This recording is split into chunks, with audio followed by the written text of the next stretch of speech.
దేశం పట్ల భక్తి, దేశానికి భవిష్యత్తు పట్ల జ్ఞానం లేకపోతే ఏమవుతుందో మన దేశంలో బంగ్లాదేశ్ ప్రత్యక్ష సాక్ష్యం. బంగ్లాదేశ్ ఉద్యమం జరిగిన టైంలో పెద్ద ఎత్తున ఇండియాలోకి వస్తున్నప్పుడు మనం రానియకుండా అవసరమైతే కాల్చి అవతల పడేయాలి. సరిహద్దులు దాటి చొరబడొస్తానంటే కాల్చి చంపేయాలి. ఆడు జనం అయితే వాళ్ళ జనం, మన జనం కాదు. మన దేశంలోకి చొరబడే ప్రతి ఒక్కడు తీవ్రవాది. అంతే తప్పించి వాళ్ళు అక్కడ మానవతా సాయం అడుగుతున్నారని చెప్పి మనం వెళ్ళి యుద్ధం చేసి వచ్చాం. పాకిస్తాన్ నుంచి బంగ్లాదేశ్ వేరు చేసి ఇచ్చాం. 71వ సంవత్సరంలో ఇచ్చాం. మన దరిద్రం చూడండి. ఇన్నేళ్ళైనా బంగ్లాదేశ్ సమస్య పరిష్కారం అయిందా? పైగా దేశ ప్రధానమంత్రి వచ్చి దాక్కోవాల్సి వస్తుంది.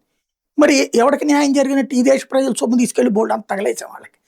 ఇప్పుడు ఆ బంగ్లాదేశ్ వాళ్ళది ఎట్లాగా జరిగిందో అలాంటి పరిస్థితి స్పెయిన్లో జరుగుతుంది. అప్పుడేంటి, ఇక్కడ కాంగ్రెస్ కమ్యూనిస్ట్ ప్రభుత్వాలు ఉన్నాయి ఇండియాలో.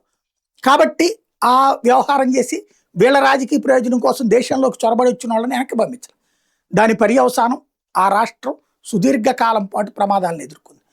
ఇప్పుడు అక్కడ సేమ్ జరుగుతుంది. స్పెయిన్లో ఏదైతే వచ్చి పడుతున్నటువంటి మొరాకో ప్రజలు, మొరాకో రాజు విడుదల చేసిన 30,000 మంది క్రిమినల్స్ కూడా అందులో ఉన్నారు. ప్లస్ పెద్ద ఎత్తున ఎగబడి వచ్చేస్తున్నారు.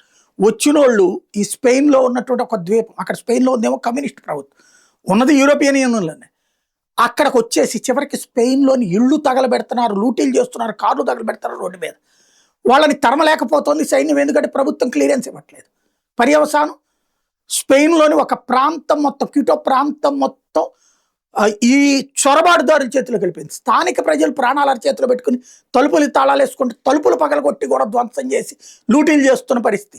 చివరికి ఆ రాష్ట్రంలో ఉన్నటువంటి పాలకులందరూ కలిసి స్పెయిన్ ప్రభుత్వానికి, అయ్యా మీరు సైన్యాన్ని పంపించండి, మేము మీ ఈ దేశంలో భాగం అనుకుంటున్నారా లేదా అన్నటువంటి క్వశ్చన్ వచ్చినటువంటి పరిస్థితి వచ్చింది.